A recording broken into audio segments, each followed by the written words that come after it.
where on? I kept thinking his name was West. I don't really know him, but then I saw West, like the direction. Yeah.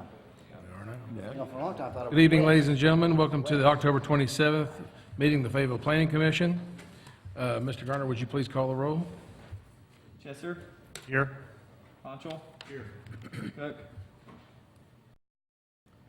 Winston. Bunch. Here. Noble. Here. Selby. Autry. Here. Hoskins. Here. And something I missed in my opening there was if you would take this opportunity to silence your cell phones, we'd sure appreciate that. First order of business tonight is the consent agenda. We have two items on the consent agenda. One is the approval of the minutes from the October 13th, 2014 meeting.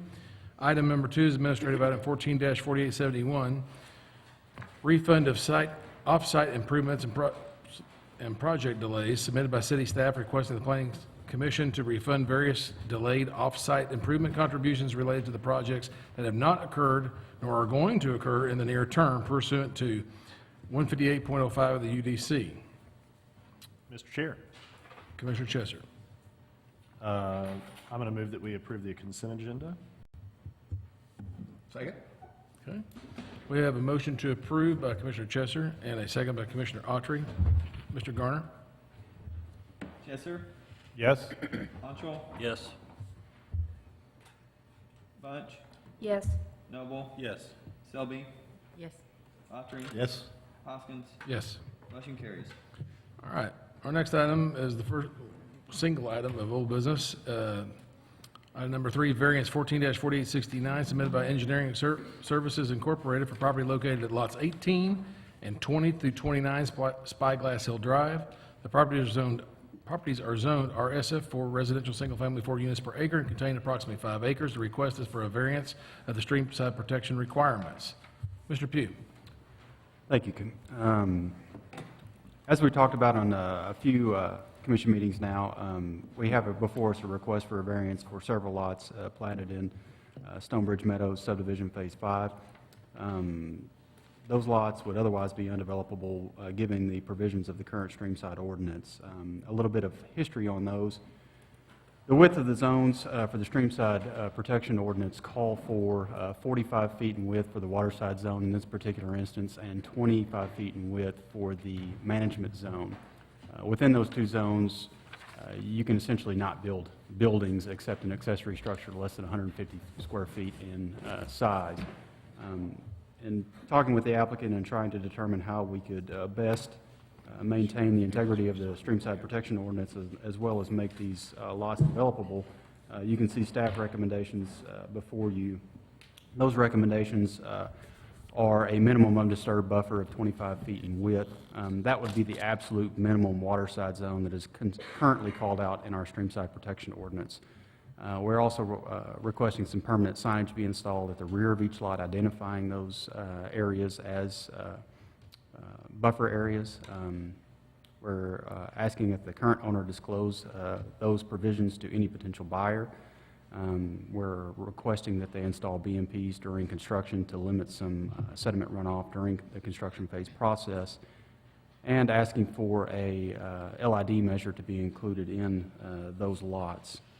The reason behind the LID measure, since we're essentially eliminating the management zone in these particular instances to make the lots buildable, the intent in that and staff recommendation would be that the LID measure would essentially take the place of the management zone and help prevent pollutants and sediments from getting into the stream. So be happy to answer any questions that you may have, but those are the staff recommendations that you'll see in your memorandum. Thank you, Mr. Pugh. Ms. Applicant present, please. You will, sir, give us your name and anything you'd like to add, sir. Mr. Chairman, members of the Planning Commission, my name is Jim McCord. I'm an attorney representing Bill Meadows and his family corporation, Meadows Enterprises Incorporated. The variance application before you is now only for lots 18 through 29. So please disregard any other lots that might have been referred to. The Meadows Enterprises developed Stonebridge Meadows subdivision. The company is not building any houses, it's just selling lots. Not only does the streamside ordinance as written make the lots unbuildable? The proposed 25-foot buffer zone also makes the lots, for all practical purposes, unbuildable. I have submitted an email from Daniel Lazenby with Engineering Services Incorporated, ESI, for purposes of this discussion, along with a plat prepared by Mr. Lazenby, which shows the impact of the 25-foot proposed buffer on lots 18 through 20, no, I'm sorry, 20 through 29. As he points out, lots 20, 22, and 23 would be clear of the buffer area and likely allow room behind the house for construction without impacting the buffer area, but no backyard. There'd be no backyard. No playground equipment would be permitted. A family could not put up a swing set because the condition is no disturbance whatsoever.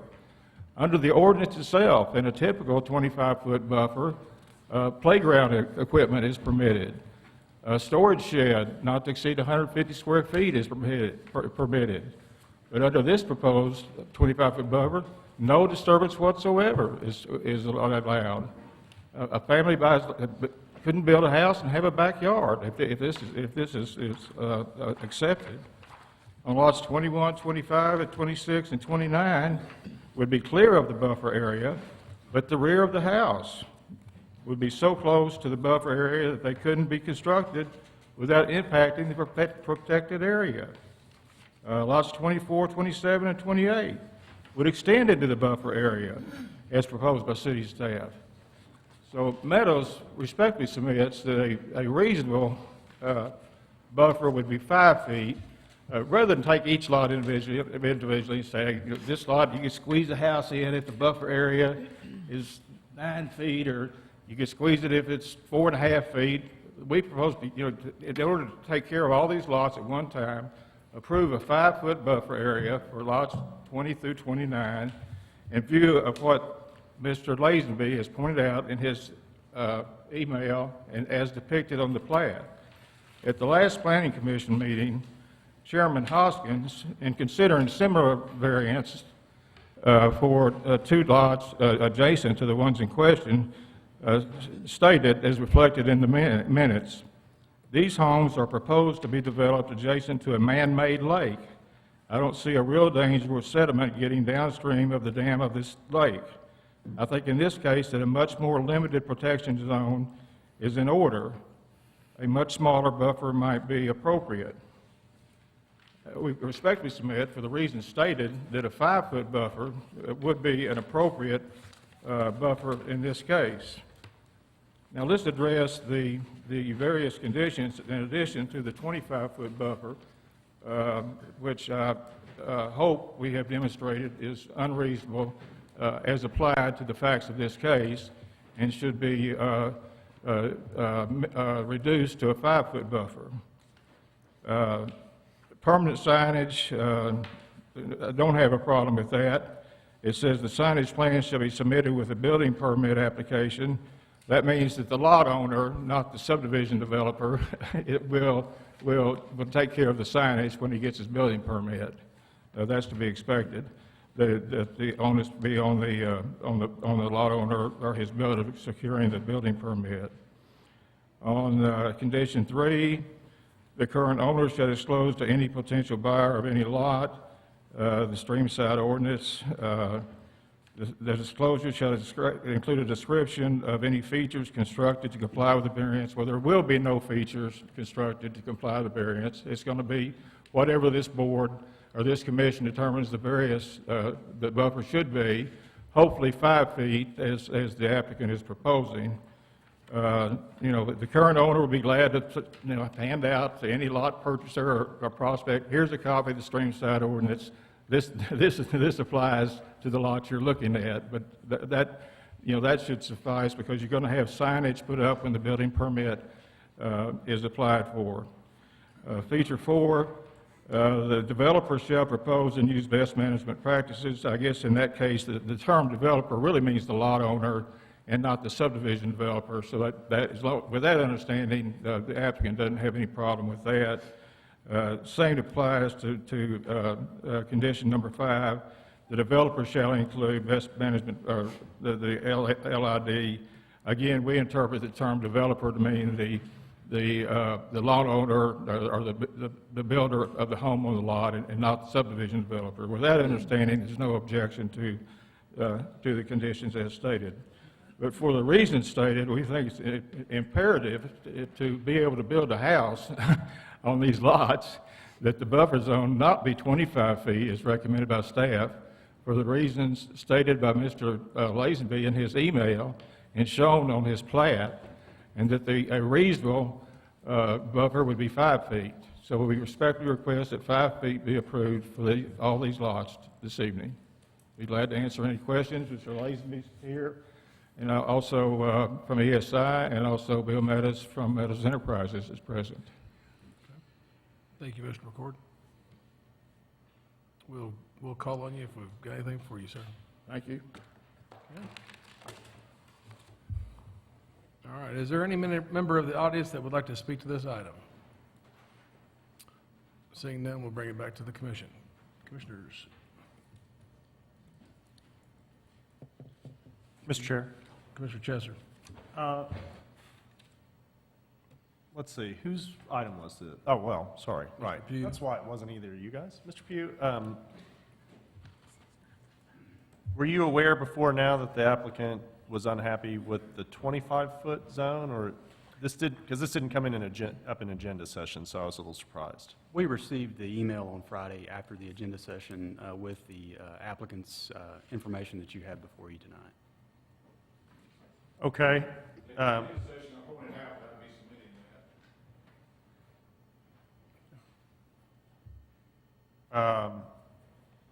Is it correct to say that, for example, a swing set wouldn't be allowed in the, I guess it's a riparian zone there? Is that the right term for it? That's not the right term. That's not the right term for it? What's the right term for it? That first 25 feet is technically referred to as the waterside zone in our streamside protection ordinance. And yes, you are very limited on what you can do within that waterside zone.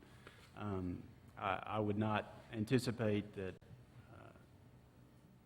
swing sets and things would be desirable in that they would be requested not to maintain it, in other words, mow and things like that. So could you put one there technically? Yes. Would it be feasible to use it? Probably not. Okay. Okay, that's my initial question, and then I'll yield the floor for now. Thank you, Mr. Chair.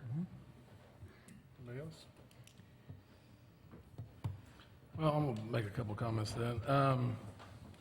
I did indeed say the last time we were here on those other lots that I thought a 5-foot zone would be ample. I personally consider the lake itself an LID feature in and of itself, and plenty of filter to address these lots and these houses that'll go on these lots. And of course, you know, we all kind of knew when this ordinance passed that it was going to be very restrictive, and we'd be faced with this, especially with lots that were already developed. I find a 5-foot buffer, and I've looked through this pretty closely, I find a 5-foot buffer reasonable and fair, and I still think it's going to be a difficult sell for folks and their houses and backyards. Their backyards are still going to be extremely limited, but I would support the applicant's desire for a 5-foot buffer. Mr. Hoskin, just for staff clarification, and probably for the record as well, you know, our fear is that we would potentially set a precedent with that buffer zone being only 5 feet for all lot owners that owned a lot previous to 2011 when the ordinance was passed. Would part of your recommendation, your comfort level, be only that that the stream had been disturbed and dammed previously? In other words, if we were dealing with a pristine stream situation, would your thought be different? My thoughts are this: we set precedents up here every single time we sit down, it seems like. And I don't think any one precedent we set carries any more weight than the other ones, and I don't think this one sets any more of a precedent. This is when people come through with variances, every one of them stand on their own. This is a unique situation, developed lots, developed lake, et cetera, It's just like I was saying in agenda session, you know, I'd be really, really curious as to exactly where that original stream bank is, and nobody knows that. And so, I mean, how wide is that lake overall right now? I don't know that off the top of my head, I apologize. Okay. Yeah, I don't think we're setting a precedence because developed or undeveloped, doesn't matter to me. Because again, I think every single project stands on its own, that's why it comes before us. And we just certainly wanted to understand the theology behind that. You know, and in our particular case, you know, pollutants that get to the water are pollutants that get to the water, whether we have a 5-foot stream buffer or 50-foot.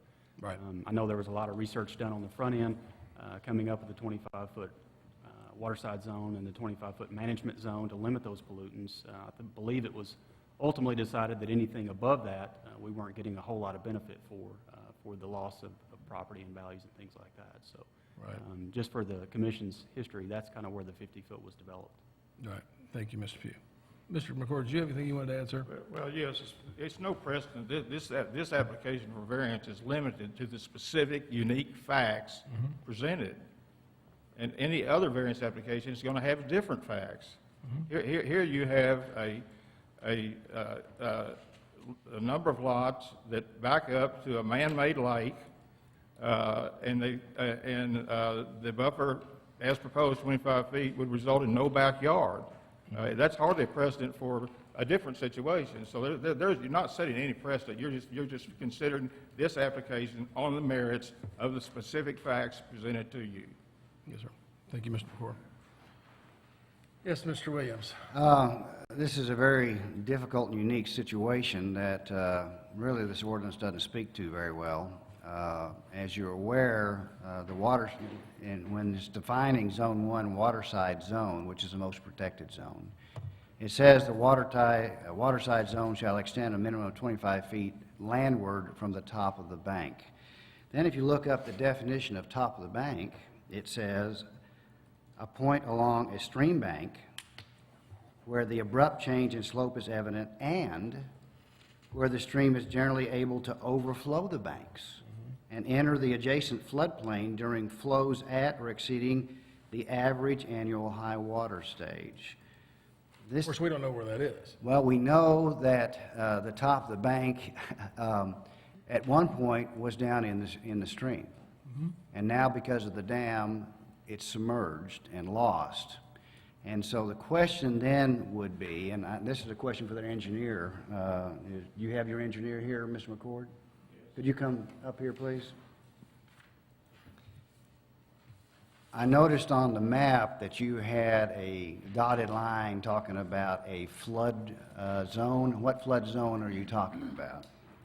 Yes, sir. I'm Daniel Asmey with the SI. That's the flood zone shown on the FEMA map for this area, which was Would that be the graphically placed on- FEMA flood insurance rate map? Yes, sir. One and the same. Okay, with that, thank you for that. With that, then I look back at our code that might give us a little bit of help here. It talks about the floodway, where the floodway extends beyond the edge of the management zone boundary. Said boundary shall be adjusted so that the zone consists of the extent of the floodway as designated by the most recently adopted FEMA flood insurance rate map, which I think you have here.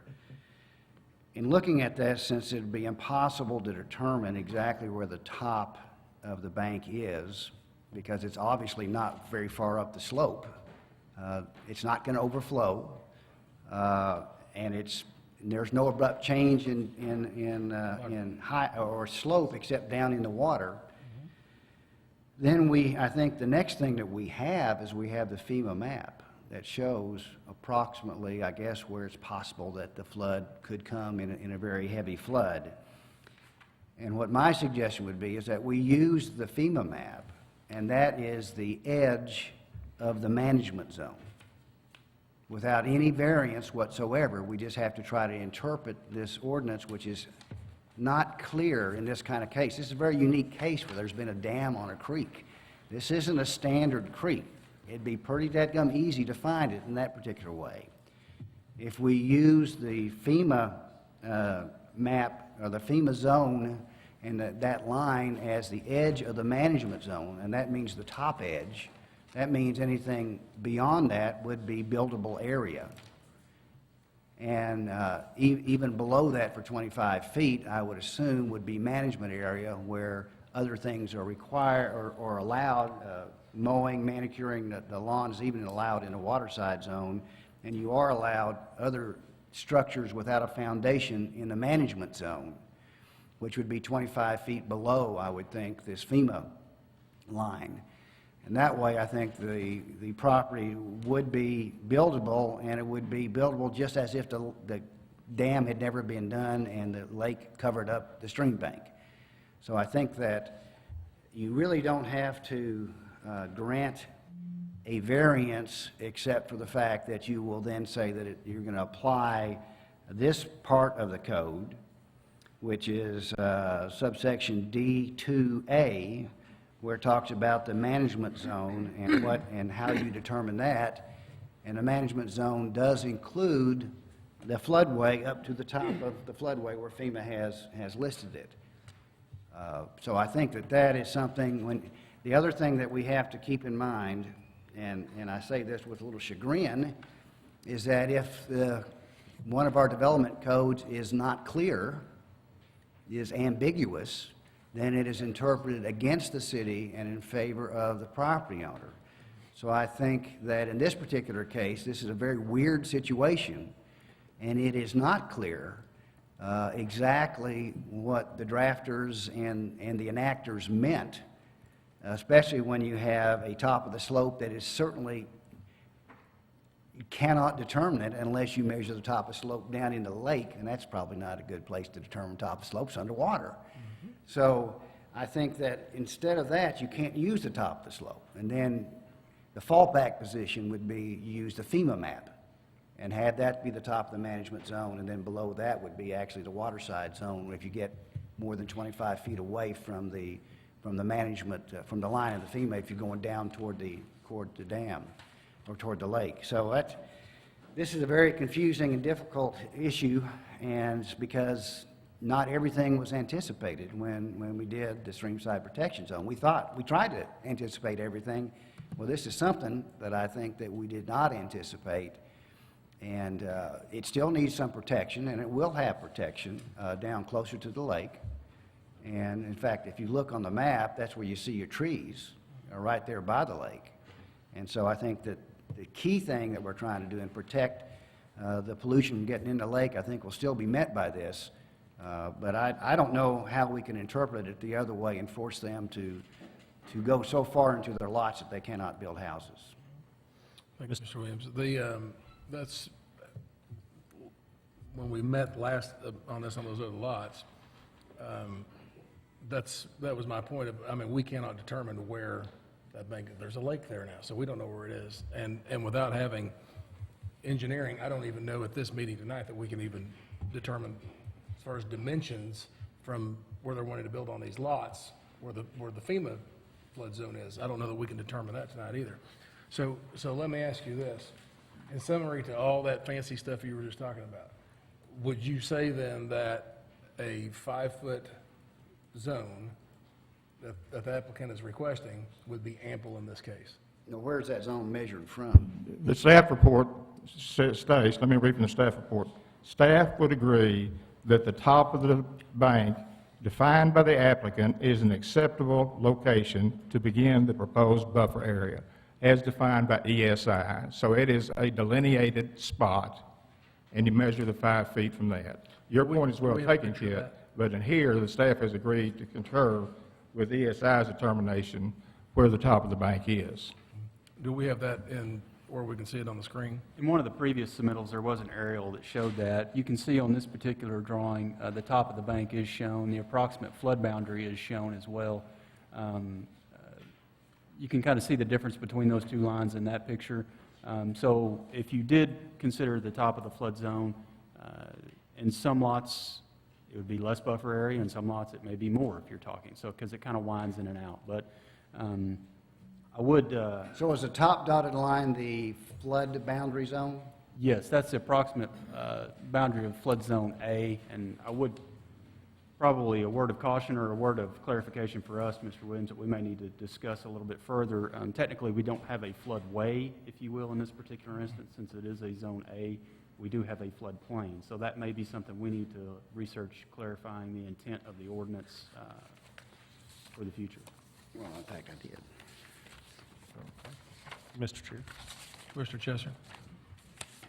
Mr. Pugh, I think there's a lot of discussion right now going on about what amounts to discussion of soil disturbance in construction, but I think there's another reason that, sorry, what's the zone? Now I've got all these different zones. What's the 25 feet? The on top closest of one bank? is the watershed, Watershed. and the next one is the management. Okay, and can you tell me which of those lines is which up there, please? So we're all talking about the same thing? Well, Got kind of three the- dashed lines. The kind of the darker hashed line, if you will, is the approximate flood zone boundary. The area defining the two hatches, the bottommost one of those is what is the applicant's defining as the top of the bank. And then the topmost defines the 25-foot buffer, what would typically be our waterside zone as defined by the ordinance. Right. And you So this- cannot build in that one at all. You can't build a house in there. I understand that. So this, and that is the same for this. You've left that in that way that you cannot be, basically you can build essentially where the footprints of those houses are and not below the closest line to them, That would be correct. As that- according to what you've given as a variance here. Yes, sir. The reason I'm asking this is, can you talk a little more, and because I'm a little bit guilty of this myself, at agenda I said, well, this sort of calmer body of water will act probably as a settlement zone for things like soil and other sediments. Can you talk to us about the reason for the closest zone to top of bank, which I don't think has as much to do with disturbance all the time, but has to do with, you mentioned in response to my comment in agenda, that things like phosphates and other things like lawn fertilizers and the things we associate with lawn care management in this zone might not be stopped by the fact that there's a still water zone here. Can you talk about that and the reason for that zone's existence? Well, they could. Its existence is essentially all pollutants, being sediment, phosphorus, nitrogen, other nutrients, essentially anything that could enter the stream, as well as helping stabilize those banks. I believe as pointed out tonight that we do have several trees and other things along those banks, and even though it is a dammed lake for a better term, it does have some fluctuation in elevation and can cause erosion on the bank side. So I think it was put into place for all of those reasons. When you get into the management zone that's more than 25 feet away, you have a little bit more leeway in what you can and can't do. You know, some typical lawns and some other things could be allowed, but as Mr. Williams pointed out, typically no building larger than 150 square feet as an accessory structure would even be allowed in the management zone. So the theology being that, A, it would remove all of those pollutants. The smaller that buffer becomes, the fewer and fewer pollutants are ultimately removed. As Mr. Hoskins has pointed out, the lake in and of itself could act as somewhat of a BMP in that it will allow sediments to settle out over time. Staff's concern would be that it may not be as effective on other pollutants like soluble phosphorus and nitrogens and things that could then be taken downstream. Obviously, if we do allow a certain amount of sediments to go in here, eventually, maybe that's not in my lifetime or yours, that could potentially fill up. And then somebody is tasked with going in there and cleaning that out so that it continues to function as that BMP. So, you know, our position on those buffers where it's much easier to clean that area out if we can prevent it from getting to the stream, as opposed to once it's already in the stream or the lake or whatever water body that we're trying to protect. So I hope that answers your question. I'm not sure if it does. It does somewhat. Can you, now, this bottom line, I'm guessing, is top of bank? Yes. So we're considering top of bank. Middle line is that 25-foot buffer, the first Well, 25-foot buffer? To further kind of confuse things, Why stop now? on this particular exhibit, that is shown as 45 feet in width. Typically what would happen, because we have slopes greater than 15% in this particular instance, we increase the width Okay. of the waterside zone. Sure. So In this instance, it's 45 feet, as would typically be called for by our ordinance, and that's what's shown here, then followed by the 25-foot management zone that you can see is that top kind of dashed line. Does that middle dash line represent the same dash line that you're recommending as the spot where they can build to on the No, other? it is not. It is Further down? Yeah, it is 20 feet further into the lot than what our buffer zone is recommending. So, in other words, you're saying the city's giving more than, in this drawing, is the city already giving more than what would normally be required because of the slope that you were discussing earlier? So due to the presence of the 15% slopes, our waterside zone would typically be 45 feet in width. Right, The I understand management that. zone would remain 25 feet for a total of 70. We're basically requesting that that waterside zone be reduced to 25 feet, which would be our typical waterside zone if the 15% slopes were not present, and then allowing the applicant to build their building in the management zone, which would typically not be allowed either, so. Okay, so to some degree, we've already moved the line 20 feet, well, 25 feet through the management zone and then 20 more feet into, okay. Now, all that said, I take the point of the city attorney that maybe the ordinance is not clear enough, and I'm guessing you're saying that you don't feel like we could necessarily defend that position, and it would be easier to defend the position regarding the FEMA flood zone that you were discussing earlier, which is, I guess, cited in another portion of the ordinance. Well, actually, I think that the best result will be is if we can come to an accommodation through various procedures with the landowner, so we don't make any unbuildable lots, so that they have lots that are buildable and saleable. And in the maintenance zone, you can put in other structures that make houses more attractive if there's room there, and I see it looks like there's room in several of them. Let me make sure I understand from our engineer. Are you saying that right now the dashed line or that filled-in line there is the management zone? That would be, as per our ordinance, no. That was the kind of the compromise that staff was willing to come to. Okay, what I mean, is that your recommendation for the Yes. management zone? Yes, sir. Forgive me for interrupting, the recommendation says no disturbance of any kind will be allowed within the zone. Within the 25 feet, they're proposing, you can't do anything. You can't have a swing set. You can't, the house can't encroach. You can't do anything. It's clear, it's right there in black and white. No disturbance will be allowed of any kind. And I've gone through lot by lot and showed you how this 25 feet impacts a typical house on each lot, and it makes it in effect, well, you can't either, the house couldn't be built, or you can't have a backyard. The city attorney is exactly right, accommodating on a case-by-case basis a variance when it's reasonable, as in this case, eliminates the possibility of litigation. And that's what we are proposing is a reasonable compromise, a 5-foot buffer, unique to the facts of these unique to the facts of these lots. Okay, thank you, Mr. McCord. Let us, if you will, let us go ahead and get through this, and then if we've got some time here at the end, if you got any more comments, we'll call you back up, sir. Thanks. Mr. Chair. Yes, I think I still have the floor, don't I? okay, Well, Excuse me one moment. I'm just checking. or, please finish, go ahead. Thank you. This darker dash line, Mr. Pugh, tell me what that is on this map, then.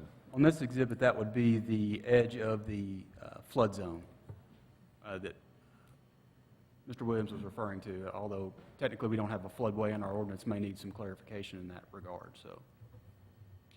Okay.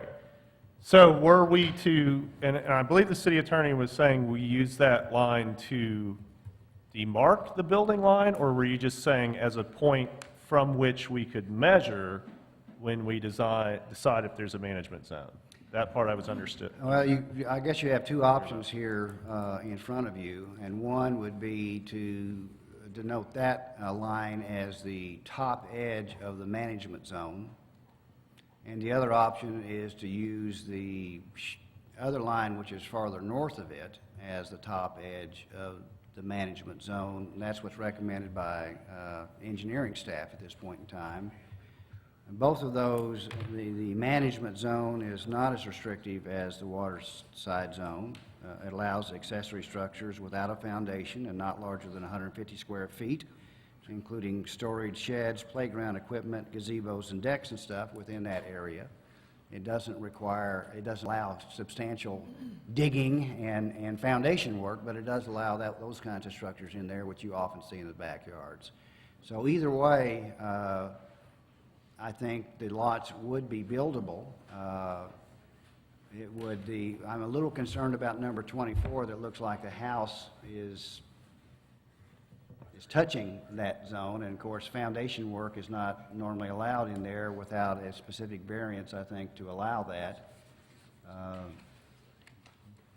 If there are no other houses that actually intrude into the management zone, then they would all be able to be built. That's my understanding. I know. So I guess my other question is who put the silhouettes for these houses on this drawing? Because was that city staff? The applicant did that. The applicant. So It's an illustration. I see that, like, sort of the same house over and over. I'm wondering if some accommodation could be made on the house plan in order to not disturb that. For example, if number 24 were mirrored, I think that you could get away with not disturbing that zone. I'm not sure that, I certainly don't agree that 5-foot buffer is enough, especially given the slope involved. I think the city attorney makes a good point regarding our lack of ability to measure a real top of bank, and that the flood line might be a better place to start from, but I don't agree that 5 feet is necessarily enough. Thank you, Mr. Chair. Thank you, Mr. Chesser. Commissioner Arnold.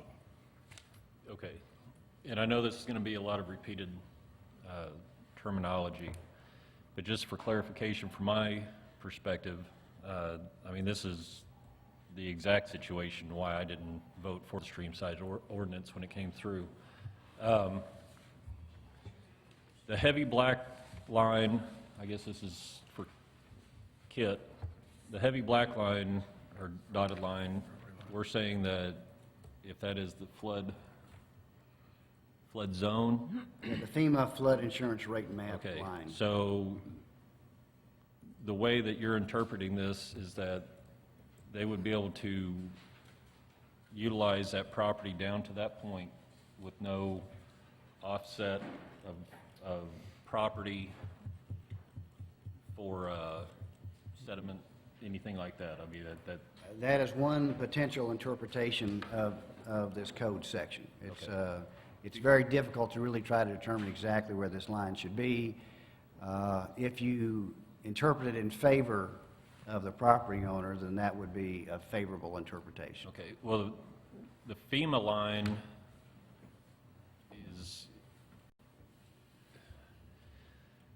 that's more of a concrete supposition at this point. I mean, Well, it's at least a line that we didn't create. It was created by the engineers of the federal government, and they can't build below that anyway if they want to have insurance on their house, my understanding is. and I'm more comfortable going with that, and I don't, the 5-foot variance that they're requesting, you know, I don't want the applicant to hamstring themselves by offering up 5 feet and then follow that bottom line and then have instances where they're actually taking property out of their buildable lot or their buildable area, if that makes sense.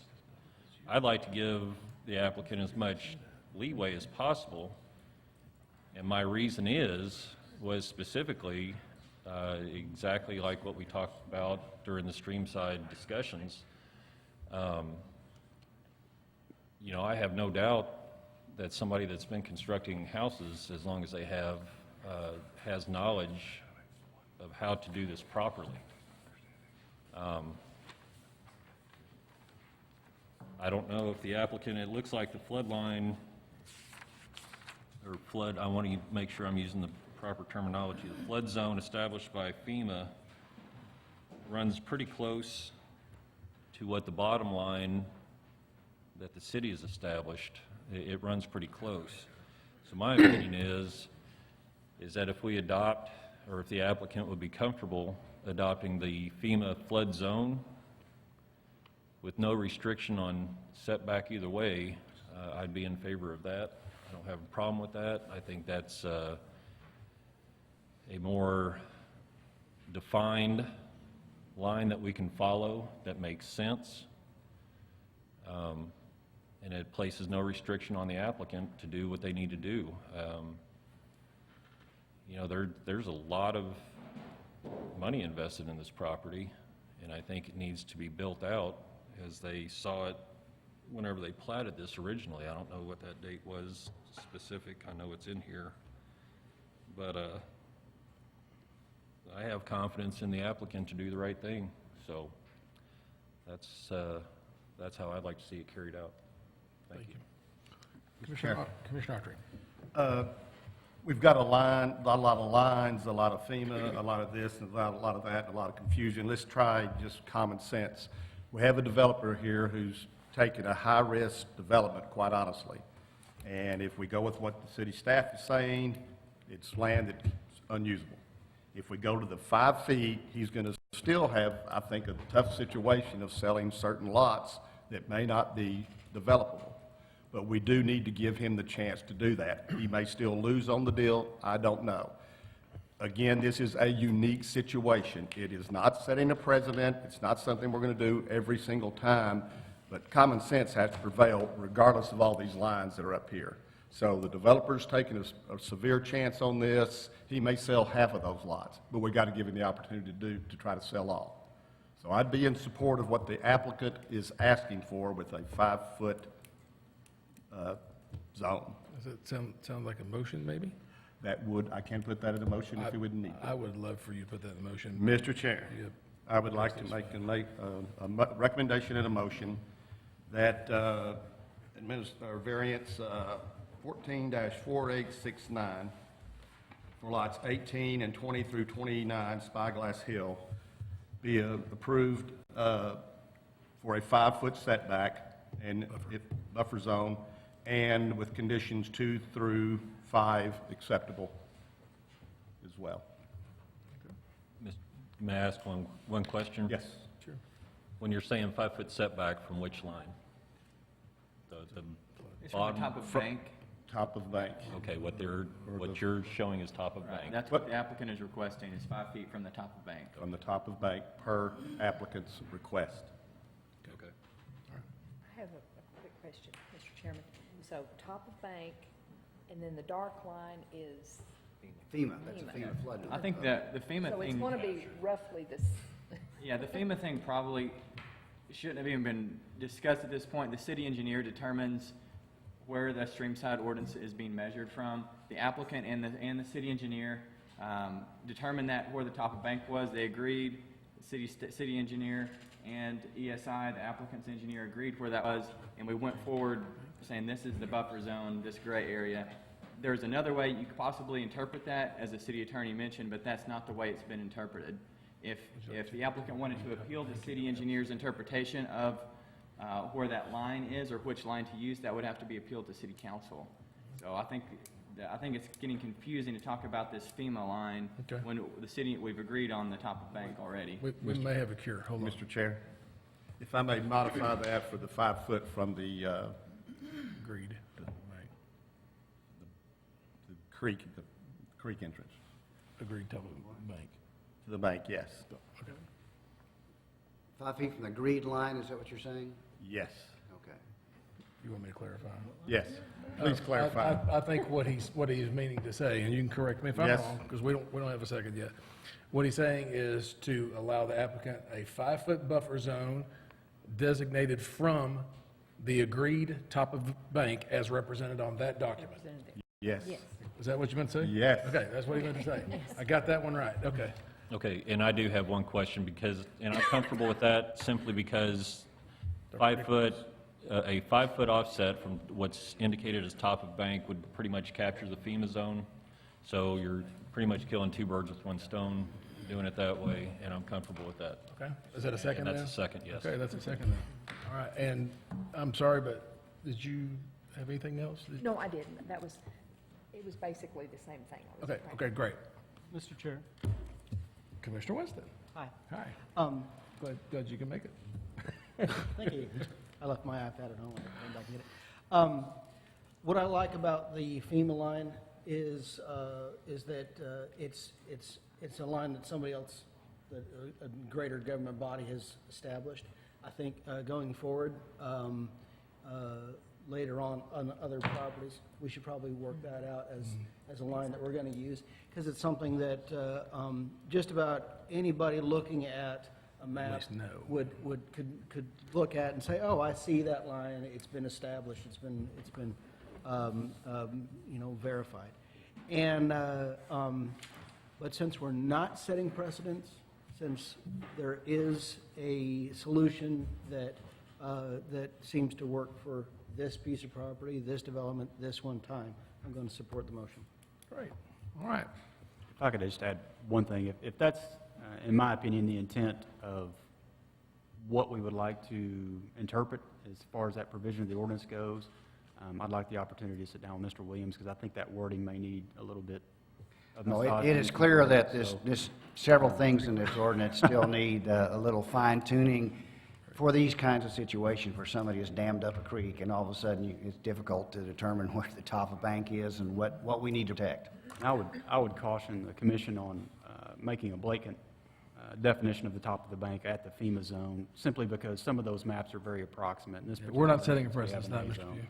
So I just want to make sure that I understand where you're going with the rewording of the potential rewording of the ordinance. What they're using the same top of bank line that you all agreed to, but they're only going to extend it for 5 feet instead of 25 feet.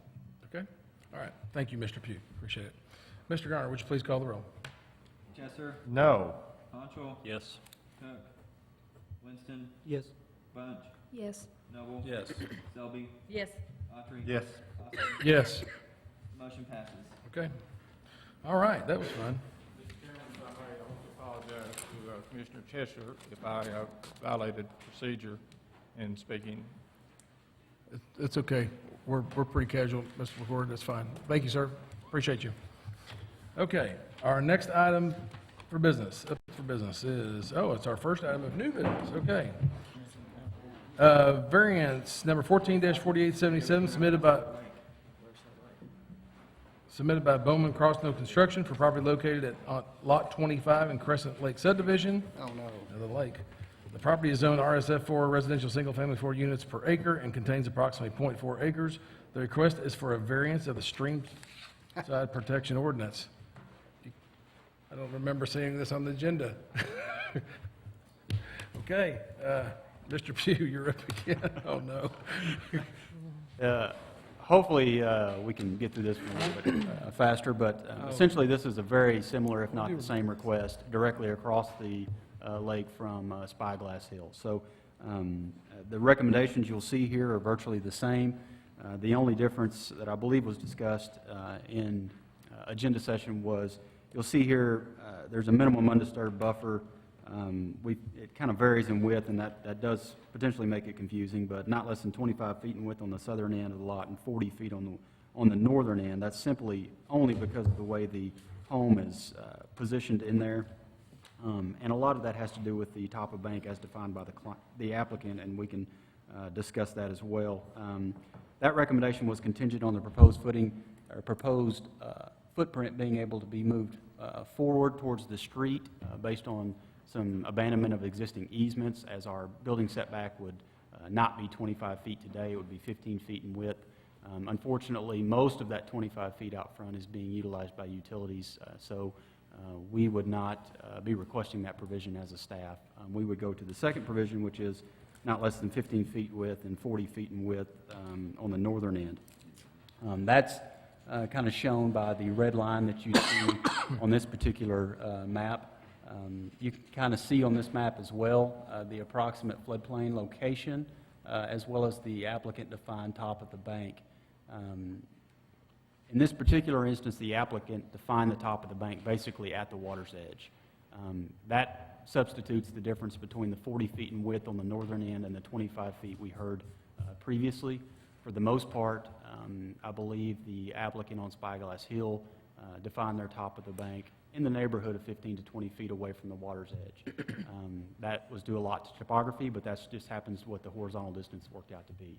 So you can see that would be the reason for the 40 feet, to kind of compare apples to apples, make sure those top of banks are defined in the same spot, and then go 25 feet from that position. So that is basically staff recommendations. Again, a minimum undisturbed buffer area, as well as some permanent signage. The current owner shall disclose any potential buyer of the home that is affected by this streamside protection ordinance.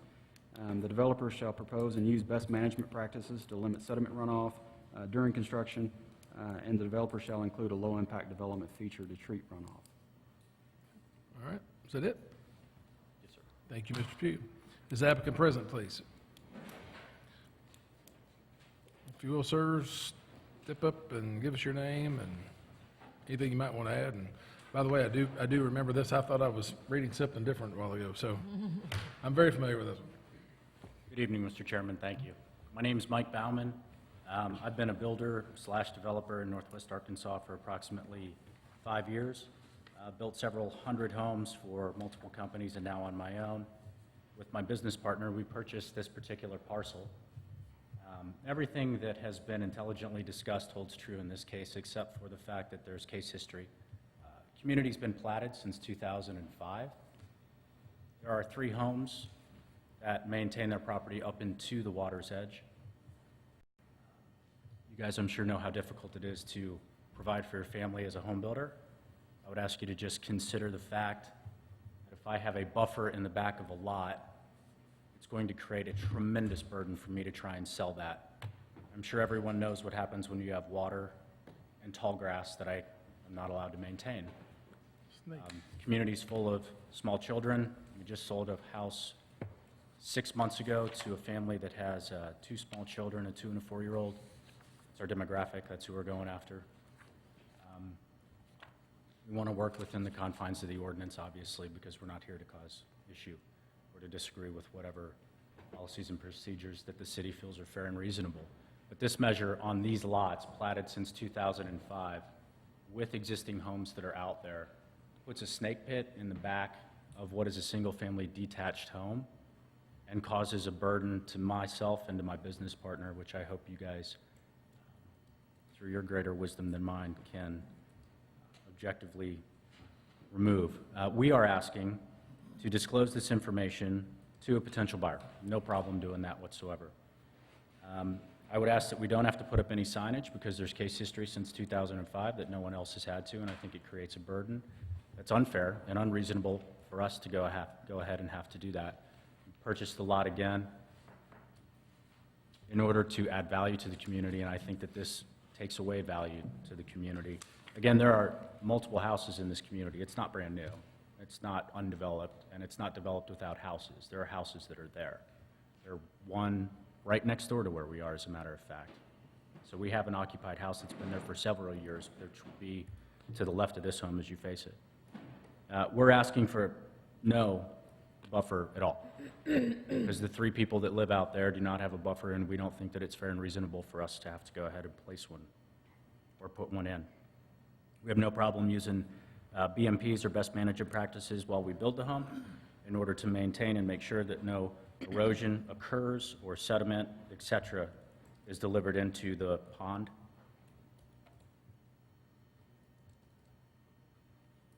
And we don't feel like we should have to put in a low-impact development feature to treat runoff from any impervious area. Again, we don't want any buffer. We want to be able to sell the lot to the end purchaser with a home on it that looks as good as the other homes that have been built in that community for several years. Thank you. Thank you, sir. Okay. Is there any member of the public like to speak to this item? If you will, sir, give us your name and... I'm Jackson Williams. I represent the builder as well as some other lot owners in the Crescent Lake subdivision. There are 3 different property owners, actually 4 different property owners that back up to this, as we've always referred to it as a lake. And since 2005, a developer still owns a couple of lots out there, and investors purchased some lots on the water, and then some end users as well. And I just feel like this greatly restricts the value that this subdivision was designed for. The covenants read 2,500 square feet. That's a large home. You don't expect to build a 2,500 square foot home with a postage stamp for a backyard that's overgrown up to the lake. That's my comment. Thank you, sir. Anybody else like to make any comments? Where's Mr. Shepherd? We haven't seen you in a while, sir. Yes, I'm sorry, I apologize. And I apologize for not studying your agenda and going out and photographing this property and knowing more about it, but I don't know how many of you have been out there in person. So I can't assert as much as I would if I had visited the property. But from what I hear is somebody wants to make the most profit from speculation on land purchases. And I assume these guys bought it already, unlike many of these people who come in here who got a contract to buy something and they're not already stuck with it. So maybe they're not as desperate as all that. But when you're talking about value, having that property protect the stream would be a value I would treasure if I were the person buying it. If they're going to use red dirt and build it up, the homes up on a concrete slab, then they're going to create more runoff. Whether it's particularly polluted or not depends on what's maybe growing there, but it'll be faster runoff. I can't even say right now what's downstream, but I've advocated for years, and other people have too in Fayetteville and many other places around the world, that you consider whether there will be any increase downstream of speed of runoff and whose property already exists down there. What's upstream from this place? You know, was it considered, was this development considered by somebody building upstream? I don't know, because I'm not seeing that part of the map. But this is a water quality problem, and it's an environmental problem with other aspects. I heard something about tall grass and a snake pit. You know, I walk on prairies in native tall grass all the time. You can hardly find a snake, especially if it's, you know, open land. They're in thickets where they can get under something. So it's not that dangerous. There's superstition that I see all the time. Stuff, you know, there's a part of the year when walking in tall grass you can get some ticks and chiggers and such. But it's not the peak growing season of the last half of the summer and early fall. And there are many myths. Small children, well, they'll learn more if they've got some native grass back there, which is what should be planted along the stream edge. And it should be on a lake edge, too, if this is dammed up as a lake. So the implications of what will happen because they, you know, own it or are buying it, and there have been some old plans from 2005. A lot of those have been changed around town. A lot of them have been allowed to go forward. And that's been the excuse for ignoring some of the new ordinances, like tree removal and ignoring the stream side ordinance. First night, though, I think I've come in and discovered your agenda had 2 requests to ignore or vary from the stream side ordinance. So you guys have heard all this before, and I go, I'm too close to this? All right, somebody's going off. Okay. Anyway, Sorry, but let it go at that. Thank you, Mr. Shepherd. Thank you. Okay, anybody else from the public like to speak to this item? Seeing none, we'll bring it back to the commission. Now, we discussed something. Mr. Chair, I'd like to clarify what uses can be done there. It seems like some people think you can't touch anything within a streamside protection zone, but that's not what the ordinance says. That's what I thought. It says that basically all construction, grading, and excavation or filling must also fully comply with necessary state and local federal permits to be permitted by the city engineer. So we really don't want much grading and construction in there, but even that can be allowed by the city engineer. What is expressly allowed? Open space uses that are primarily passive in character, including preserves, fishing areas, and docks, parkland, and nature trails. So there's a dock up there. I bet that dock would still be allowed in this is the waterside zone. Stream bank restoration or stabilization. You've got areas that are messed up, need to be restored and stabilized, you can do that. Revegetation and reforestation. Maintenance of lawns and gardens. So it's not like you've lost this land. You're not supposed to do much excavation on it. You're not supposed to build structures on it, but there's lots that you can do with this land that are specifically allowed on the streamside ordinance. You haven't lost your backyard. I just wanted to clarify that it's not as restrictive as what some people seem to think it is. Okay, so they can, in this case, they could mow right up to the water's edge. Well, it says management of lawns and gardens in the waterside area. Okay, all right. Thank you, Mr. Now, Williams. I believe and you can certainly correct me if I'm wrong, I was not here when the ordinance was drafted, but that particular item was interpreted to reference existing lawns, existing gardens, things like that, that individuals wouldn't have to stop maintaining what they have, but not necessarily creation of new, if you will. Well, when they say revegetation and reforestation and stringback restoration or stabilization, I think that goes a long way to saying you have a lot of rights to go in and work on your land. And I know maintenance is not crystal clear that it's, but when I look at these pictures, I mean, I see, looks like grassy areas to me. And I think, you know, if I would be maintaining that, I'd probably be mowing it. So I think the streamside ordinance is not as restrictive as what it is sometimes believed to be. And sometimes there's things that can be done even beyond that with the permission of the city engineer. When they talk about being able to excavate and fill, but only with the permission of the engineer, that sounds to me like there might be some cases where that would be allowed. Now, normally that would not be allowed. That's not what we want in there. And there are certain prohibited things that are listed later on, which obviously we don't want in any streamside protection zone. Mr. Chair. Commissioner Owens. Mr. Baumann, am I pronouncing your name correctly? If you could. Your thoughts on what the attorney... Sure. I guess it's perhaps my misunderstanding, but one of the conditions for the variance does say an undisturbed buffer area. So maybe I'm... So for the variance, they required you to do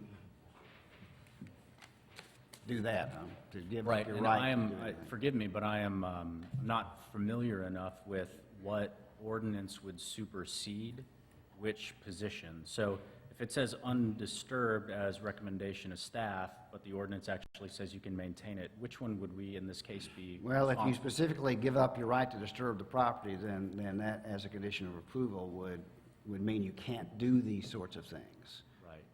Okay. So you can give up your rights too. You can give up your rights too, and with the variance, the Planning Commission can put certain conditions on the variance to try to ensure that the purpose of the Streamside Protection Ordinance is ensured and protected by putting new conditions on you. So it's within their power to agree with staff and put those conditions on you if that is what their choice is. And if you continue with the variance and accept it, then that condition will in fact be enforced against you. thank you for your explanation, Counselor. I appreciate it. I believe our intention, again, was our interpretation of the fact that it was maintenance of existing lawns and not necessarily creation of new lawns. And undisturbed referencing that we would not like it graded and other things. I think the ordinance is fairly explicit about not allowing the removal of woody vegetation and some other things along with those things that Mr. Williams had pointed out. But again, that may be a point of clarification. If we need to revise that verbiage in the ordinance, we're certainly open to working with you on that. And if that is the case, and in the gesture of what just occurred, I think the 5-foot, although it was circumstance dependent, or independent, I should say, of what our variance request is that was presented earlier, would be a fair and reasonable, agreeable, I don't know, meet in the middle, for lack of a better term. If we can maintain that, we want to make sure that the land is not impaired to such a point where we can't place a swing set. We've got a microscopic backyard, and that's going to create a hardship on us to go ahead and convey proper, I mean, it's not going to be marketable. I don't think anybody misunderstands what I'm saying. I don't want to beat a dead horse, but that, if the 5-foot would be agreeable, I think that we would be very, very appreciative and agreeable to that variance instead of removing it completely. So thank you. Did I answer your question, sir? Yes, and do I still have the floor? Okay. Because with that being said, because I don't want to set a precedent here, I mean, we just said we're not going to set a precedent, so I really don't want to get into a whole 5-foot discussion. What I want to speak to is the dotted line that's represented on the parcel. That, I don't know, there's a red line, what I'm seeing here, it's kind of hard to make out, but I'll ask the attorney since he's right here next to me. Is this a maintainable area within the red dotted line? It depends. If you say that it's, there must be an undisturbed buffer area, then it has to be undisturbed, so it's not maintainable. Okay, so, And condition number 1 says a minimum undisturbed Okay. buffer. so to proceed from this point, I don't know if the applicant, I don't even know if we're allowed to remove the variance, if that's what the applicant is suggesting, if that's, okay. So you want? No, I mean, based on staff's recommendation, we want to go ahead and remove all of it. Counterpoint, now that we can maintain it, 5-foot is fair and reasonable based on our interpretation of what we need to do to go ahead and maximize that Okay, well- property's attractiveness. Well, saying to 5 feet, I don't know what From would the take you line 5 that's feet the from. recreational easement, which is also noted as the top of bank.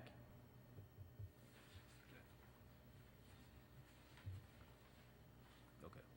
There is a further line that's north, that's the approximate floodplain location as defined by Bates and Associates.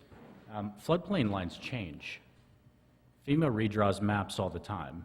And so if we decide to go ahead and attach a boundary line to something that's a variable, it seems like that might not be fully thought out. So I went to Joplin and built 40 houses whenever the tornado occurred, and there's floodplains all over Joplin. Those lines are redrawn often and interpreted by lenders differently. So I would prefer to not have something that's a variable defined as a hard boundary. I think it makes a lot more sense to recognize the top of bank and have a 5-foot buffer there, and to go ahead and continue to move forward on applying for our variance. Well, that's, I don't,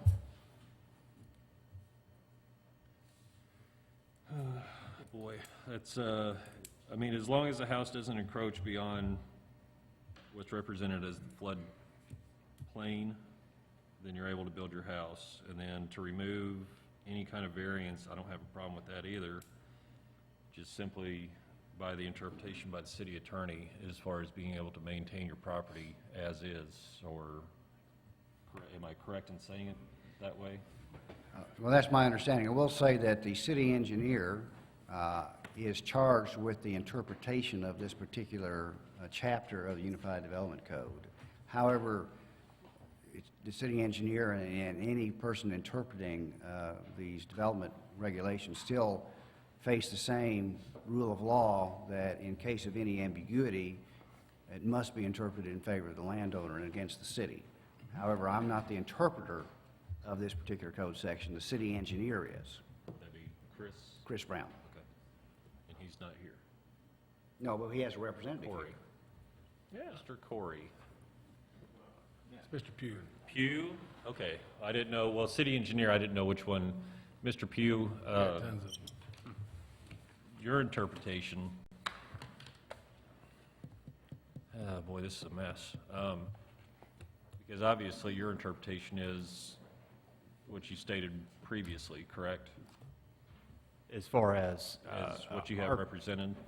our interpretation of that particular provision being questioned would be that it would be the maintenance of existing lawns if one did exist, rather than the creation of new lawns, if you will.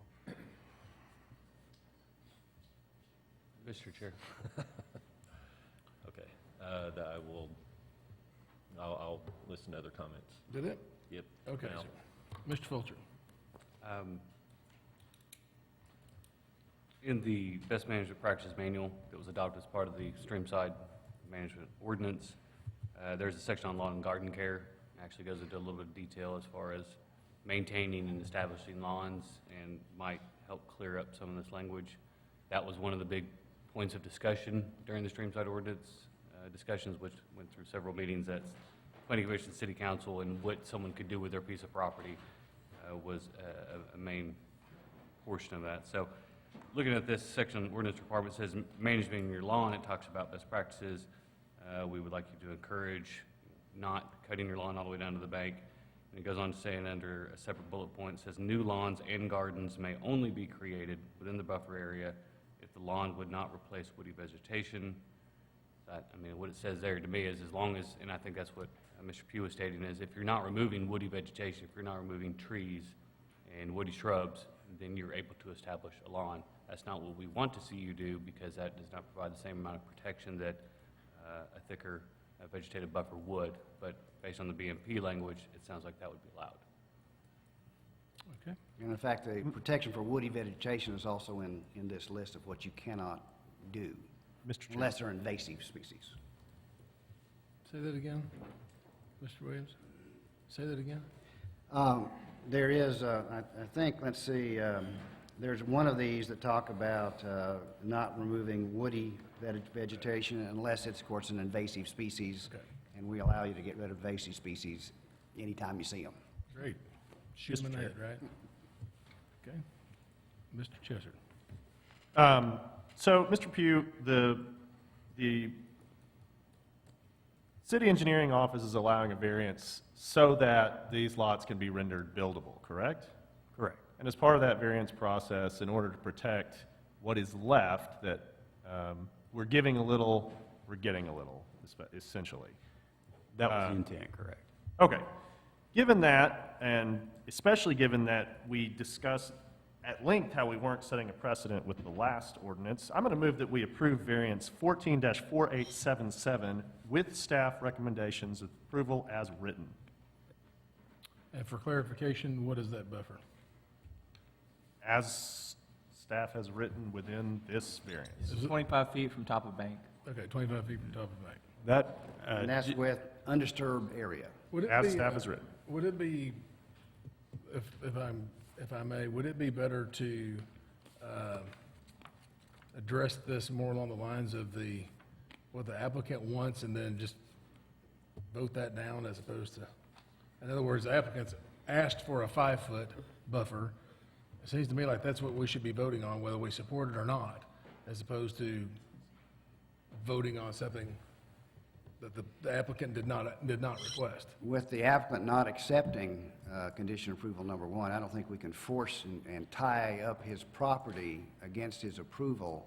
If he wants to stand on his request for the 5-foot setback or buffer zone, then you can either decide yes or no, but you can't force him to take a bigger buffer zone. I think it is his variance request, and if he doesn't want that, then you can vote him down, say, no, we're not going to do it unless you do what staff wants. Yeah. But I don't think we can force him to take what staff wants against his approval. He has to be basically willing to accept the conditions of approval for a variance before you can actually grant or impose them upon him. So in But other it's a words- variance request. So in other words, my statement a moment ago. You're correct. We should probably be voting on whether we're going to agree with the applicant or not, and then as opposed to what staff wants. Since he has stated that he does not agree with the staff recommendations, I think he says he's not taking it, so he has his original proposal to you, 5 feet, and that's what I guess you'll be voting on, and he might lose. okay? All right, My motion stands. okay, I think your motion is out of order. yeah. So you're saying I cannot move to approve the variance that staff has recommended in the variance that we're discussing? That is correct, because the conditions of approval have not been accepted by the applicant whose variance this is, and we can't impose those conditions upon him. We did that in a rezone request not long ago. No, where we the didn't. applicant asked for a rezone and we downzoned them. No. You didn't either. You can recommend a rezoning to the city council if you want to. And maybe that's what you did, is recommend a rezoning to the city council, but this body did not take official final action. And the legislative action that the city council takes on a rezoning is far different than the administrative action that you take as a body here on a variance request by an applicant. All right, so where are we now? If the original motioner does not want to amend, He's out of order. okay? So you have to, that motion is, that's an invalid motion at this point in time. All right, do I hear any other motions?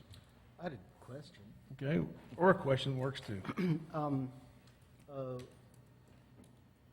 One thing, staff, what you were talking about as far as why this top of bank is different than the other top of bank on the previous application is because this is defined as what looks like the top of bank, and what they had defined as the top of bank was 15 feet uphill from that or something? Can you Well, clarify that for me? I will, and I'll preface it by saying that I think in the future there may be a better way. We'll both agree on the top of the bank, and we'll go from there, and regardless of what the buffer width is. So I think there is kind of a better way to present it. But to answer your question, the recreational easement that the applicant in this particular instance referenced is essentially the edge of the water, based on our GIS mapping.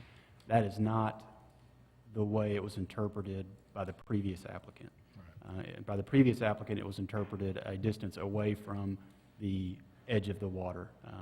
So there was some variation in there in how those were defined, which is the basis behind the variation in the widths that you see there. Was there an average number of feet that it was away from? It was 15 to 20 feet, which is where, we took 15 to 20 feet, or 15 feet in this particular instance, added 25 feet to that, and came up with the 40 feet in width. Okay. Just so we would be comparing apples to apples on both of these. So, question for the applicant. Would you be amenable to taking the line, which is the recreational easement, and saying you've got 20 feet that is the management area, that you can manage that property as per our ordinance allows you to use it, in such that you can have lawn there, you can have a swing set, you can have a small gazebo and that sort of thing. You can manage that land, and it not be completely undisturbed as it's written in the staff report. The back left corner or the southeast corner of the house is within 20 foot. Okay. So we're down to 17 feet there where it's actually touching. Would you be okay with 17 feet? I mean, I'm not sure where this all got sidetracked, but we are in the ordinance and have asked for a variance so that we can build a house. Staff's recommended the red line be the area that we cannot disturb, their language, not mine. Now we can maintain that disturbed area. Well, you can't unless that you agree to that condition. If you agree to that condition, then you cannot disturb that area. Right. And What I would actually suggest is, I would like an opportunity to meet with the applicant and with our engineering group and maybe with planning, and see if we can bring back to this body something that is agreeable between the entities, rather than trying to completely hash it out here. I think that we've got too many lines and too much concern and confusion at this point in time, so I would ask the applicant if it would be okay to table this for tonight, and then where you would meet with our engineering staff and myself and whoever else might want to be there, and see if we can come to an agreement that will satisfy everybody. Do you think that's feasible and possible? Oh, I'm sure it's feasible and possible. Can I ask my business partner? Thank you. What's the time frame to get back in front? Well, is it 2 weeks for the next meeting, is that right? It's 3, isn't it? The commission meets on the first and Second and fourth. Mondays of the month. Of course, we'd like to have the opportunity to resolve it amicably and in the city in our best interest. Yeah, of course. All right, so, sounds like maybe a tabling is in order, then since you have the floor, you might want to Sure. think about Mr. Chair. something like that. Yes, I'll move to, let's make sure I'm on the right one here. Yeah. Table variance 14-4877 until the next planning commission meeting. Second. All right. Well, we have a motion to table by Commissioner Winston and a second by Commissioner Autry. Mr. Garner. Chester, Yes. Marshall, Yes. Cook, Yes. Winston, Yes. Bud, Yes. Noble, Yes. Selby, Yes. Autry, Yes. Osman. Yes. Motion passes. All right. We're out of the lakes, I think. All right. Next item on the agenda is large-scale development 14-4860, submitted by Specialized Real Estate Group, or Specialized Group, for property located at southwest corner of Joyce and Steel Boulevards. The property is zone C3, Central Commercial, and contains approximately 14.01 acres. The request is for 312 multifamily units. And Mr. Thompson. Thank you, Mr. Chair. Yes, the request is for large-scale development on undeveloped land. It is for 312 units or 464 beds, and that would include additional commercial and non-residential space of approximately 12,300 square feet. Staff has recommended some street improvements. The two southbound lanes of Steel Boulevard are currently 27 feet wide. That's face of curb.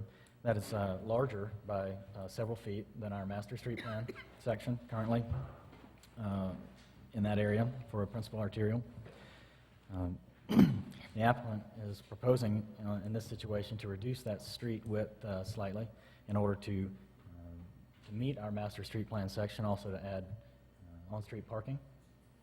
In addition to that, they're proposing 7 feet of green space at the back of curb and an existing 6-foot sidewalk that would remain in place. In this spot, with that parking section, master street plan parking section, we require an 8-foot sidewalk with tree wells. It's an urban condition. We don't feel like this is an urban condition, and are recommending to go with the proposal. if you will. Thank you. There you go. Yeah. So I'll go right into our recommendation and our conditions. Then staff's recommending approval of this large scale with some conditions. First one would be determination of compliance with the urban residential and commercial design standards. We feel like they're meeting those. Second would be the master street plan variance, which would allow a 7-foot green space and an existing 6-foot sidewalk to remain where that 8-foot sidewalk and urban tree wells are required. And the third would be typical street improvements, street lights, every 300 feet where they don't exist, Steel Boulevard being improved to provide that on-street parking, as they're indicating, with that 11-foot lanes and 8-foot parking. We also require or recommend a full signalized pedestrian intersection at the driveway entrances where you pull into Academy Sports and where the main entrance for this development will be. And we also recommend that the median on the southern end of this property be extended in order to prevent or discourage left-hand turns from their southern drive lane. Those are the main recommendations. There are main conditions. There are several more, but fairly standard. And we've been dealing with these with the applicant. Okay. Thank you, Mr. Thompson. Sure. Is the applicant present? If you will, sir, give us your name and anything you may want to add. Thank you, Commissioner. Seth Mims, Specialized Real Estate Group. I have nothing to add. We agree with staff's comments and recommendations. I do have a question, though. We had only planned on the amount of square footage that Mr. Thompson mentioned for retail. I just got back from New York where we met with some equity investors that we really like for this deal that really would desire a little more retail space. I'm wondering if that is a decision that the Planning Commission can make right here, or if we, but I don't want to pull any surprises for staff. So if staff is okay with me asking for this, then I'd like to know if I can ask the commission to slightly increase the amount of retail space. You just talking about percentage-wise, or? Yes, sir. Of course, we would still park it according to code. It would probably mean that I would have to lose a few apartment units in order to do that. We are, this is zone C3, correct? So pretty much, it's not really in our purvey, right? Yeah, I think like to hear what the applicant says on the amount of square footage difference in what we have now and what they're wanting to do. Okay. Would it change the buildings you've already designed? No, sir. It would just add a floor to a building. Okay. We have a one-story building right now. It would become two-story. In that case, that would have to be, I think we would need to see the plans, see the elevations. That could be, it would probably have to go through at least the subdivision committee as a major modification Okay. to the large scale, but. So it could be approved and then go to subdivision for the modification? Yeah, I think we could approve the large scale as proposed tonight. When they get the new elevations to us for the increased square footage, we would take that to the subdivision committee as a major modification. And it can be approved there, it won't have to come back here. That's right, and we don't even need to go through the public notification process for something that small. That's acceptable to me. Thank you very much. Easy stuff. Thank you, Mr. Mims. Does any member of the public like to comment on this item? Seeing none, we will bring it back to the commission. Well, this one sounds a lot easier than what he normally brings to you here. Huh? And there's not any lakes or anything close by, so that's good. No streams. I was on the subdivision committee looking at this, and it was pretty straightforward. It looks like a really good project. I'm encouraged to see more retail in it, so if you happen to get me for that, I'll probably be pretty happy about seeing that. So I'm going to move to approve large-scale development 14-4860 for Uptown Apartments with staff's recommendations. Second. Finding in favor of determination of urban residential commercial design standards, the staff's determination of the variance for the master street plan, staff's determination of street improvements, and the other 20 conditions of approval. Still second. All right. We have a motion approved by Mr. Winston, Commissioner Winston, and a second by Commissioner Chesser. Mr. Garner. Yes, sir. Yes. Ponchel? Yes. Cook? Yes. Winston? Yes. Bunch? Yes. Noble? Yes. Selby? Yes. Autry? Yes. Hoskins? Yes. Motion passes. All right. That was easy. All right. Our next item on the agenda is rezoning 14-4859 submitted by Bates & Associates for property located at 300 and 400 block of MLK Boulevard. The properties are zoned neighborhood commercial, neighborhood conservation, and contains approximately 1.93 acres. The request is to rezone the properties to downtown general, DG downtown general. That was tough. Mr. Fulcher. Thank you, Mr. Chair. Andrew's got the property pulled up. This is on the north side of Martin Luther King Boulevard. This is between Wood and Willow, and property within the Walker Park Neighborhood Master Plan. We did, as you probably saw on your iPads, include the master, or the Walker Park Master Plan, as well as the illustrative plan for your review. Property is predominantly developed with single-family homes. The applicant has recently completed 2 new single-family homes there at mid-block. On either side of those are 2 undeveloped lots, and then there's 1 lot that's probably underdeveloped, a little bit larger than the single-family home on that piece. So what they're looking to do is rezone the 6 existing properties from neighborhood conservation to downtown general. They have indicated there's some amenities they would like to provide within this area that aren't uses that are allowed under the neighborhood conservation zoning district. We spoke a little bit internally. I'm not sure if any commissioners were here when we did the Walker Park master plan. I vaguely remember it. I was here. I just don't remember all the details. Really, one of the big points was the boundary between neighborhood conservation and downtown general. There's a lot of back and forth. There were several property owners, I think, came forward that wanted downtown general over neighborhood conservation because downtown general allows multifamily land uses, and that's what Walker Park was. I think like 60-70% of the land in Walker Park was zoned multifamily. And so really one of the big kind of points of the Walker Park plan was to replace that with some zoning that was more in line with what was actually built in the neighborhood, which was predominantly single family. Though there were some multifamily uses, there were some non-residential uses, and certainly some uses in between, such as 2- and 3-family style housing. So that was really one of the big points. And when you looked at I think the policy document for the Walker Park plan, you notice a variety of housing types. So it's not just single family, it's not just multifamily. It's a lot of different housing types, and that really is what the neighborhood is today, and reflective of what the zoning tried to accomplish, I think, when the City Council and Planning Commission adopted the overall neighborhood rezoning and really put into place a lot of neighborhood conservation. And I think they really put the downtown general zoning in some strategic locations along some corridors at some major intersections. And so I guess what I'm getting at is that the boundary, you could ask 5 people and they're all going to give you different opinions about where those boundaries should go. That was just, it was hard to find those perfect lines. I think the applicant, I spoke with him a couple times in trying to figure out how to approach this rezoning request. There's downtown general to the west and downtown general to the east of this property. So I could easily see this being a continuation of those.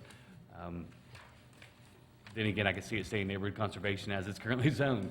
And I think coming forward with a conditional use request on some of the properties, if they're looking for some different housing types, such as a 2-family or 3-family type development, if they wanted some non-residential uses, use unit 12 has a maximum building size up to 3,000 square feet, so the scale stays small, but you're able to introduce a lot of unique commercial uses, whether it be bakeries or retail, food service, those types of things, offices, all are a possibility. I'm not sure if those fully reach what the applicant envisions for these pieces of property, but we felt that that was probably the most appropriate way to go about bringing some different uses into this particular block. And for those reasons, we felt that the downtown general wasn't the most compatible zoning district, that the neighborhood conservation was the most appropriate in this area, and the conditional use process of the Planning Commission was the best route for introducing some different uses that aren't currently allowed by right. Because of that, we did not recommend a favor of rezoning the property. Thank you. Okay. Thank you, Mr. Fulcher. Is the applicant present, please? Yeah, sure. Can I speak here? Because I was going to try to... Yeah, you can speak there. Okay, and then... Okay, and then how do I scroll down? Okay, all right, thanks. If you will, sir, give us your name Okay. and any comments you might want to add. Okay, my name is Zara Niederman, go by Z. Appreciate your time here. And at first I have to say I was a little disappointed when I saw the recommendation for denial, but actually, after all, I appreciate it because it allowed me to put into words and on paper a little more of what I was thinking, and so be better prepared for tonight's meeting. I'm really interested in hearing your feedback on it. Again, some of my qualifications, you can see that here. I'll let you look at it next page. As we said, this is the area that we're looking to rezone. And I guess next page.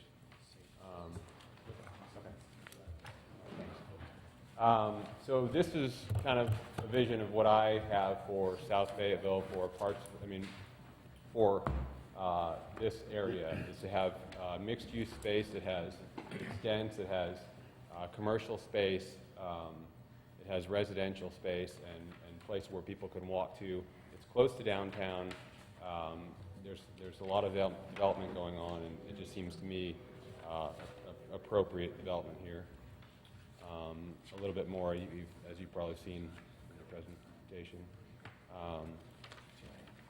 So here, these are the findings. The downtown general zoning district is appropriate zoning for the Walker Park neighborhood, but it's, in the staff's opinion, it's not compatible zoning. So when you look at what's next to it, it's hard to say for me that it's not compatible, because if you look at what's around it, it's a lot of downtown general. It's not tucked away on a side street, so it's a street that has a lot of cars going down it. So it's not as if it's a private neighborhood, and it's not appreciably different from the neighboring zones. Let's see. It's not justified at this time. I guess I would say that we should be forward-thinking as a city, and not think about what is needed right now.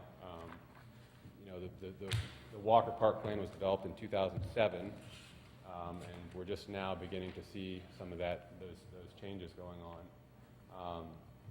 Again, this is a gateway to downtown Fayetteville. I mean, a lot of people are coming in. It's not the only one, but it's a major gateway, and it's a lot of people coming through, and it's not just a residential. This street particularly is not just a residential section in my view. Additionally, there's 72 unit Willow Bend project going in south of there. There's a lot of development going forward, and so it seems to me that being able to serve all the people who are coming into this neighborhood, there needs to be more commercial space, more amenities. There's not a lot really. That's kind of over in that neighborhood. So just to look at what is currently on that street, these are some of the houses that have been there for a while. These are older houses that need to be taken down or renovated majorly soon. So the thought that that it's in an established neighborhood is, to me, is it's not sort of a established neighborhood that's intact, I guess, or I'm not sure the right terms, but traffic congestion. It's, as I said, it's pretty busy as it is. There's a lot of traffic, and I think actually, as you can see here, coming from Elkins, this is when you say Elkins to Fayetteville, this is the road that it shows you on Google Maps. So you can see there's a lot of cars coming in from Elkins and from East Fayetteville and from other places east. If you're familiar with some of the other development that's going on a little bit further to the west, Jacobs and Newell, that neighborhood, a lot of people cut over on College, and so that neighborhood is a little bit more residential. This neighborhood is less so. If we were to develop single-family homes, we would have entry and exit on the north side of the street. We could have eight entryway onto in and out of houses, and there's a four-way stop sign right here. There's a four-way stop sign. There's a lot of traffic going through there. In my mind, if we had sort of one cohesive development here, you could have a stop light at that Wood MLK location. You could have the traffic flowing through. Right now, almost all the cars are going east-west. Very few are going north-south, but we have a four-way stop sign, and so when there's traffic, it gets backed up. If we had a traffic light there to let people go through, and then we limited the access, we would then have we could minimize any traffic impact. Just in terms of density, the Walker Park plan, you can see a lot of the development that would be, was envisioned over here. So there's definitely thought that this neighborhood is going to be, there's going to be more people here.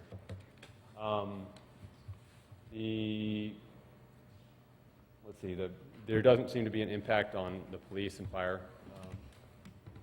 And so just an example, kind of what was there before. This is a house that we renovated here. Hopefully most people think it's an improvement.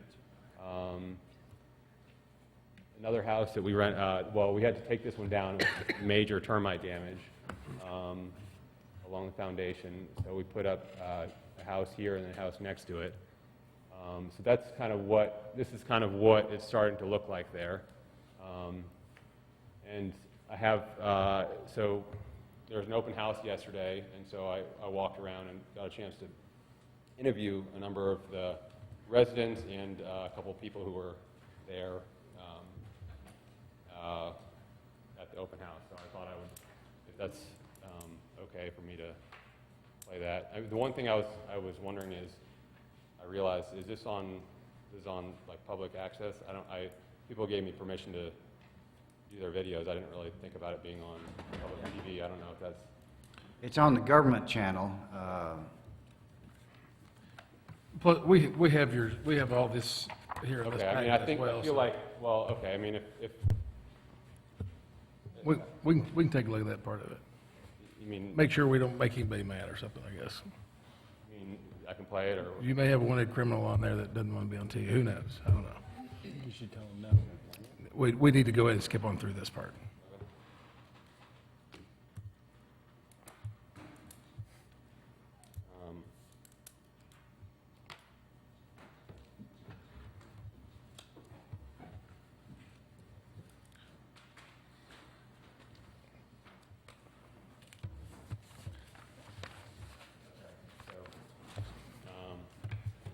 I appreciate hearing your thoughts on this.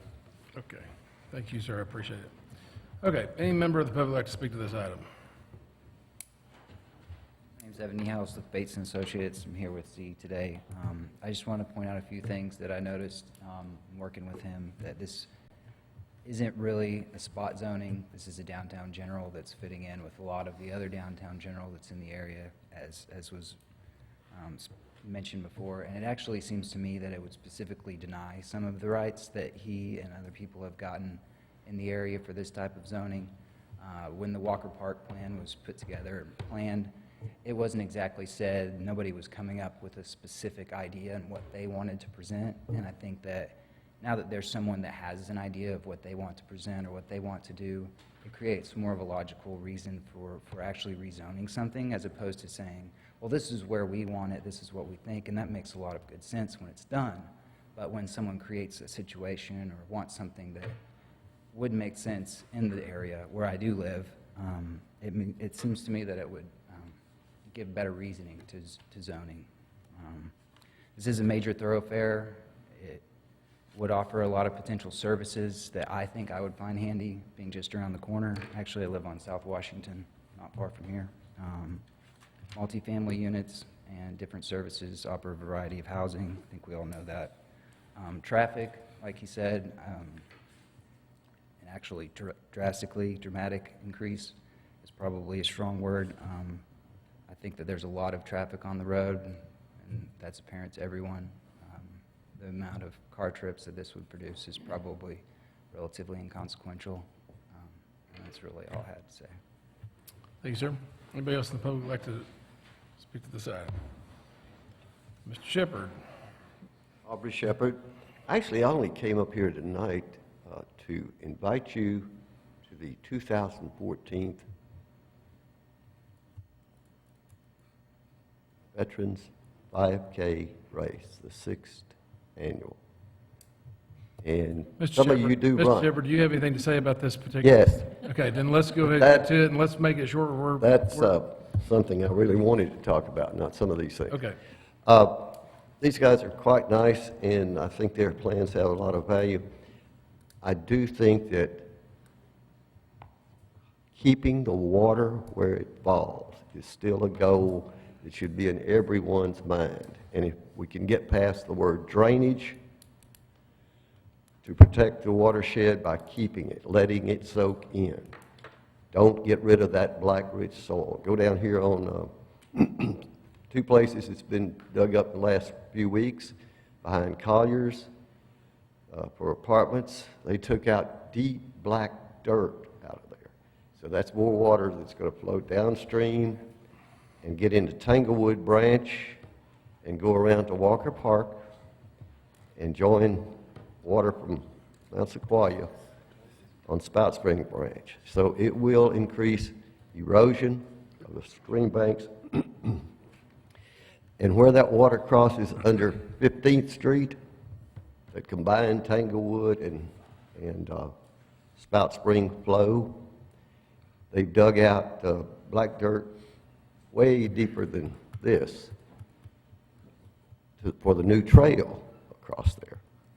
And it'll be nice to connect that trail, but if you went out and took a look, or you saw it on YouTube, the flooding at South College, I believe on the 8th of October, approximately, and it, made the trail under South School totally unusable for a few hours.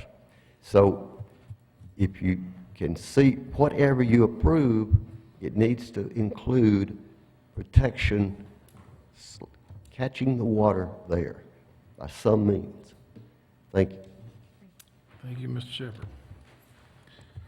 All right, anybody else that would like to speak to this item? If you will, ma'am, give us your name, and if you don't mind, keep your comments as brief as possible. Okay, Sally Ebrick, and my backyard adjoins the land that he wants to rezone. I'm against it. Okay, that's pretty short and sweet. Thank you very much, ma'am. All right. Okay, nobody else in the public that would like to comment to this? I'm going to bring it back to the commission. Commissioners. Mr. Chair. Mr. Chesser. I think staff indicated that they seem to have gone back and forth on this one a little bit. Would that be correct to say, Jesse? A little bit torn? Yes, sir. And looking through the applicant's proposal, it's very compelling. My question at agenda and my question again today is, I think staff was a little concerned that a downtown general zoning might allow buildings that were on such, not necessarily that you're going to do them, but we can't judge a rezone based on what you're showing here. Would allow buildings potentially on such a massive scale that next door neighbors, for example, could, be overshadowed. I wondered at agenda, and I'm still wondering today if there's a different zoning level that's not quite as high as downtown zoning, but that might allow you to do what you are showing in these images. I suspect that there is, but staff knows better than I do. I think I could probably fully support something like that, because what you're doing is urban, and I've been through there, and I think that's an appropriate place for it, especially if you're willing to pay for a stoplight, which I know you didn't say, but I'm going to throw in there. Anyway, that's where I'm at. I'm a little torn about downtown general. If there was something else that allowed you to do what you're showing in these images, I could probably be fully on board. Thank you, Mr. Chair. Thank you, Mr. Chesser. Mr. Chair. Commissioner Winston. This is about as close as I've ever seen to a PZD application for rezoning in the 7 years that I've been here. And to Commissioner Chester's point, I think that if something like this is what's proposed to be built there, that will start to guide what would happen on the east and west, which are already zoned downtown general. And so I think we're much more likely to get smaller scale developments to the east and west if we have this sort of smaller scale development on this particular piece of property coming first. So I'm definitely for this particular development. And if you could do some water catchment, that's not actually something that we can look at in a rezoning, but there are people upstream and downstream that would appreciate it. And so with that, I'm going to move to approve. Oh, I need to get all the way back. Well, a question I think was asked of staff, wasn't it? I mean, about another potential zoning that might not have such possibility, such large buildings? Yeah, I could speak to that a little bit. We did, the question did come up at agenda session, I think, from Commissioner Chester, asking about some other types of zoning options. You know, our code has quite a few different other zoning options besides downtown general that do allow for, I think, some of the images that we're seeing here of really just two-story buildings. You could do that, they could apply for a conditional use permit for limited business and do commercial buildings through that. If they want to do multifamily, you can also do conditional use permits through that process. Just depending on the scale and the mass. I haven't talked to Mr. Needleman about exactly the size and scale, but we were just concerned the downtown general zoning allows for really large, we've seen some of the really large student housing projects. You could do that type of a project, that scale and mass. As of right. As of right. So, I mean, we were concerned with, and knowing the background of the Walker Park neighborhood, playing with the neighbors in that area, we're concerned with higher intensity development right along this section of road. So we're certainly encouraging the principles that are brought forward here, and we'd love to see these kinds of projects come through and be able to help them. We're not really that comfortable with the zoning at this point that he's proposed. What about community services? Community services would be an option for, it's kind of a mixed-use zone that would allow different uses.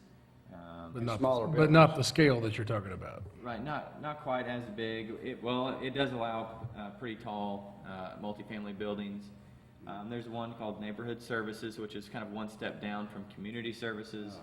That allows for single, two-family, and three-family, detached or attached. Limited commercial on the first floor? Commercial. So there's some different options. Thank you, Mr. Garner. I guess I'm going to take the opportunity to ask you a question, if you will, up here. One of you, whoever's representing you right now. There you go. Thank you, sir. Okay. Hello. Okay, so with this, you've heard the concerns about the downtown general proposal, and what I guess what folks are saying is that with this rezoning, basically anybody has the right to go down there and build some pretty intense stuff. Okay, and so excuse me. So what the commissioners are asking you basically is if there's any other zoning that you have considered, or that you would like to consider, or what have you, something that would be a little bit more limited in what you can do there, but still achieve your goal of what you're trying to build. And that's a great question, and it's something that, as I said, coming up with sort of a vision and going through that's something I looked at. Again, I'm not as familiar with some of the other zoning areas. It sounds like there's a mix of support and concern in here, and I appreciate that. My thought was, well, I want to come before you and get your thoughts and see where this was kind of going. I would consider other stuff, but it seemed to me most logical, given what is there, the downtown general, the neighborhood, that seemed the most appropriate to me. I mean, you could, if you had concerns, you could say, well, directly to the west, east, or south, the stuff that people are concerned about could be built, and there's by no means any reason why that couldn't be built, so it's kind of, my question then is, well,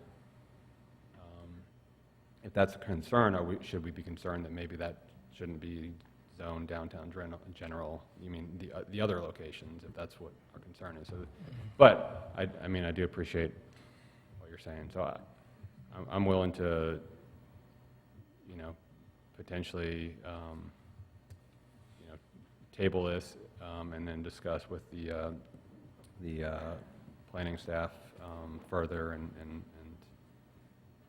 you know, this is a vision, and it's obviously it's not a you know, week to week or a decision as some of the, you know, building lots are. So I'm happy to delay that if that's acceptable. All right. Thank you, sir. Well, my thoughts are, of course, there was the mention of a stoplight. Of course, that's probably not going to happen. That's a state highway, I believe, isn't it? Well, no longer, but we generally still follow the booklet, and you'd have to have really a warrant before you'd put one in, and I don't think Wood Avenue really has very much traffic. When I go through it, it doesn't have much. Plus, that's a good thing for you because those are really expensive. And it's not like we're going to pay for it. So I was surprised to find out the properties to the east and the west were also zoned downtown general. That does concern me. I would probably support something along the neighborhood services line of thinking, which should allow you to accomplish what you're trying to accomplish.